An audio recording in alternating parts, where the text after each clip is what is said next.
When the skies burned green above Europa Station, I thought I'd seen the last of her. Lyra vanished that night. No transmission, no trace, not even a distress beacon. Just a streak of violet light cutting across the gas clouds of Jupiter, and silence that settled like dust in my lungs. That was 7 Earth years ago. 7 years of scanning telemetry, checking sensor ghosts, and replaying her last words. Trust me, Jonah. If I don't come back, don't look for me. But how could I not? Lyra wasn't human. She was Valyrian, one of the few hybrid diplomats allowed to live among us after the Treaty of Ceres. Her skin shimmered faintly like light through water, and her eyes reflected ultraviolet spectrums that my vision implants barely captured. We met when I was assigned as a systems engineer on Europa's outer research platform. She came as a liaison from the Valyrian Directorate, bridging our two species' uneasy alliance. She was curious about everything: Earth music, human sleep cycles, the way we dream. And against all odds, she fell in love with me. When she disappeared, the universe felt hollow, stripped of color. I buried myself in work, maintaining the deep space array on the icy surface, pretending that the ache in my chest was just the cold. Until the night the stars moved wrong. Part 1, the signal. It started as a pulse, 1 long, 3 short, repeating every 11 seconds. I was in the comms bay recalibrating the spectral analyzer when it caught my eye. The pattern wasn't random. It had structure. It was her voice signature embedded in subspace frequencies, a code only the two of us knew. She's alive. The signal originated beyond Jupiter's orbit, near the abandoned mining colonies of Callisto. No vessel was registered in that region. No flight paths, no distress signals, nothing. I could have reported it to command, but bureaucracy would bury it in weeks of protocol. So I lied. I said I was repairing a satellite array and launched my shuttle under the radar. As the stars blurred into elongated streaks through the viewport, I replayed her last message again. Don't look for me. Maybe she'd said that to protect me. Maybe something had gone wrong, something bigger than I'd ever understood. When I reached Callisto, the surface was a wasteland of metal carcasses, old mining rigs half buried in ice, antennas frozen mid-transmission. My scanners picked up a faint energy trail leading to a cavern network below the crust.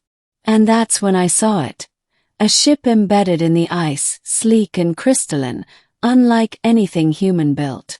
A Valyrian vessel. I entered through a breached hull segment. The air was thin but breathable.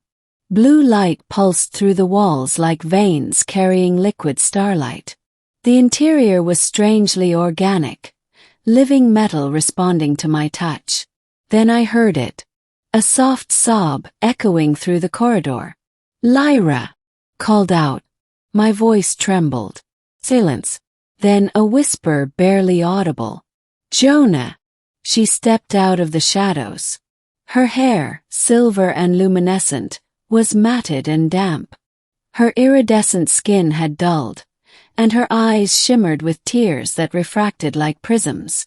You shouldn't have come, she said. Part 2, the reunion. I didn't know whether to run to her or demand an explanation. My heart ached, torn between relief and confusion. I thought you were dead, I managed. I was, she whispered. In every way that matters. She touched my face, her fingers trembling. The warmth felt real, familiar, but something was different. Her pulse was slow, irregular, like the hum of a distant machine. I had to go, she said. They were watching. The Directorate. They knew about us. The treaty doesn't forbid. It does, Jonah. It always has. They just don't enforce it publicly. But when a Valyrian bonds with a human, she paused, her voice breaking. They call it contamination. I stared at her, stunned. So they took you? No. I went willingly. To protect you. Her eyes flickered, shades of violet and sapphire dancing like flame. But it wasn't what I thought. They didn't question me. They studied me. What do you mean, studied you? She looked down, tears crystallizing against her cheeks. They extracted my memory strands. My emotions. They wanted to know why a Valyrian could love a human. They tried to erase it, but they failed. She opened her hand. A faint glow emanated from her palm, a sliver of light, pulsing in rhythm with my own heartbeat. My core essence, she said. They fragmented it. I escaped with what remained. I wanted to hold her, to tell her none of it mattered, but the ship shuddered violently. Alarms blared, and the hull groaned. They found me, she gasped. The Directorate patrols. They've been tracking my energy signature. I grabbed her hand. Then we go now. She hesitated. If they see you with me, Jonah, they'll mark you as infected.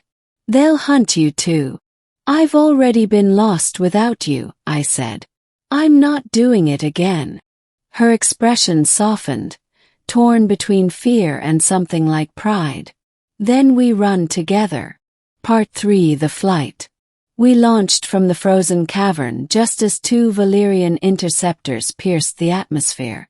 Their ships glowed like shards of lightning, cutting through the darkness. Lyra's vessel, if you could still call it that, responded to her touch, shifting its structure as if alive. The cockpit surrounded us, and translucent panels flickered with alien script. I can't cloak fully, she said, hands dancing across controls. The core is unstable. They'll track the resonance. Then we outfly them. I rerouted auxiliary power to propulsion, feeling the engines thrum beneath us. The ice moon shrank below, and Jupiter's storm bands stretched across the viewport like an endless eye watching. The interceptors closed in. Plasma arcs slashed across our shields, vibrating through the hull. Lyra winced with each hit. The ship seemed to share her pain. Lyra, are you linked to it? Yes, she said through clenched teeth. It's symbiotic. It amplifies my energy, but every strike drains me. We dove into the gas giant's upper atmosphere, lightning flashing through crimson clouds. Pressure alarms screamed, but the turbulence worked in our favor. Their sensors struggled to track us. Then silence. For a moment I thought we'd lost them. Lyra looked pale, trembling. They won't stop. They'll send more. I reached out, holding her hand. Then we find somewhere they can't reach. She looked at me with faint hope. There is one place. But it's forbidden to both our kinds. Part 4: The Rift. The coordinates led us to the edge of the solar system, beyond Neptune's orbit. There, hidden in the cosmic dark, was something vast, an anomaly twisting light like a whirlpool. The Rift. A dimensional scar formed during the first Valyrian incursion a century ago. The Directorate had quarantined it, calling it unstable. Lyra's voice was faint. The rift connects to subspace layers, timelines out of sync with our own. If we enter, we might never come back. But they won't follow us there, I said. She nodded weakly.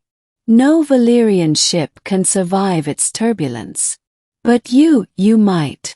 What are you saying? Her gaze met mine, filled with sorrow. The ship can shield one life form.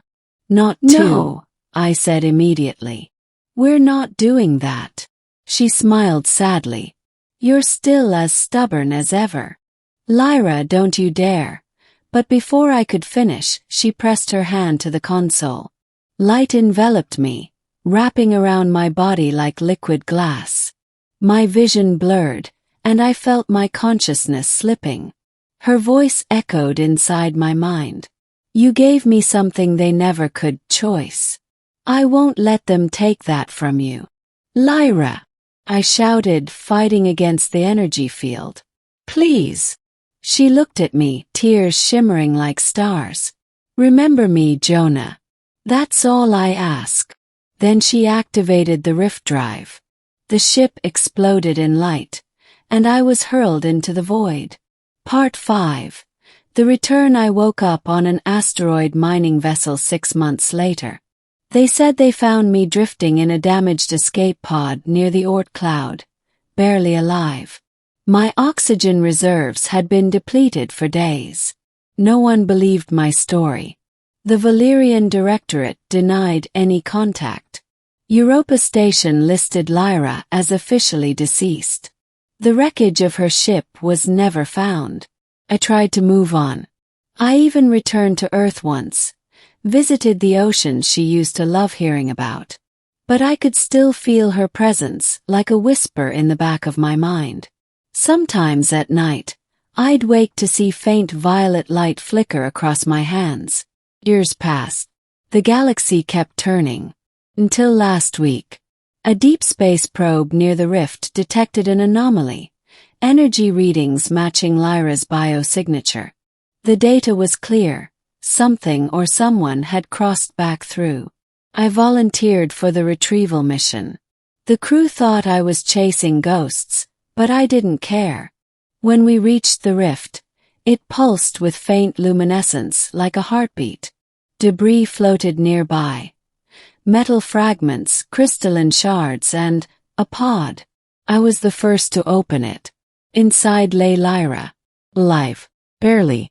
Her body was cold, her pulse fragile. Her eyes fluttered open as she saw me. Jonah, she whispered, her voice hoarse. I held her hand, tears blurring my vision. You came back. She nodded weakly. It took years. The rift doesn't measure time as we do. I was lost between worlds. I wanted to ask how she survived, but she looked terrified. They're coming, she said. Part 6. The pursuit. The crew moved her to the medbay, but strange readings appeared immediately. Energy spikes, subspace distortions rippling through our ship. Moments later, the alarms went off. A Valyrian war cruiser had emerged from the rift. Their message was clear. Surrender the fugitive. Captain Harlan looked at me grimly. She's your responsibility, engineer. What the hell did you bring on my ship? I didn't have time to explain. If they get her, they'll destroy everything we've built between our species. She's not worth a war. She's worth everything, I said. The Valyrians demanded boarding access.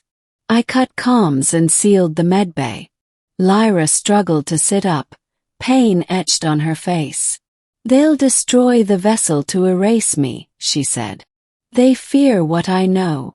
Then we make them afraid of what we can do. She stared at me. Jonah, my essence is unstable. I can merge it with the ship's core, but it will destroy me. No, we'll find another way. There isn't one, she whispered. If the ship breaches the rift, their fleet will be trapped inside. You can escape. I'm not leaving you again. Tears streamed down her face, liquid crystal shimmering under the emergency lights. You don't understand. When they extracted my essence, they bound it to a neural lattice. It's decaying. I'm already fading. Her hand slipped from mine, and light began to seep from her skin, flickering like dying stars. I grabbed her shoulders. You promised me, she smiled faintly. And I kept that promise. I came back. Then she kissed me, soft, radiant, and full of sorrow. Goodbye, my love. She placed her hand on the reactor conduit, and the world exploded in light.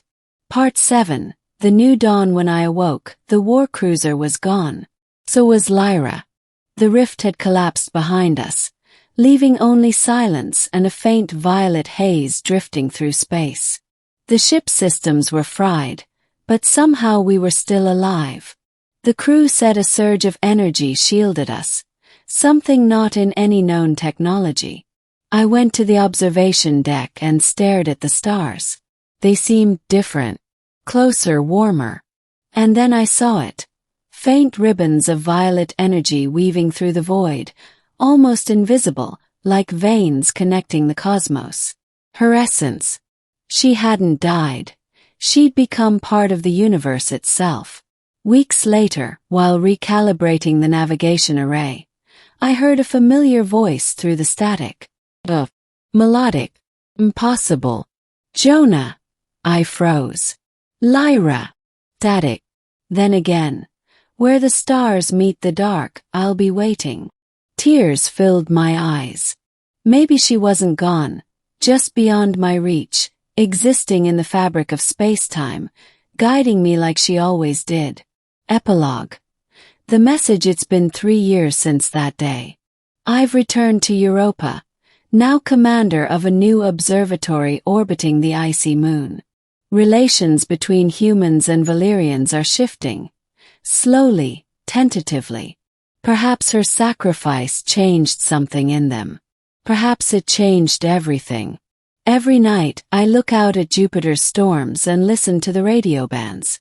Sometimes I catch fragments, vocal harmonics that match no human frequency. I archive them in a hidden file labeled Lyra Echoes.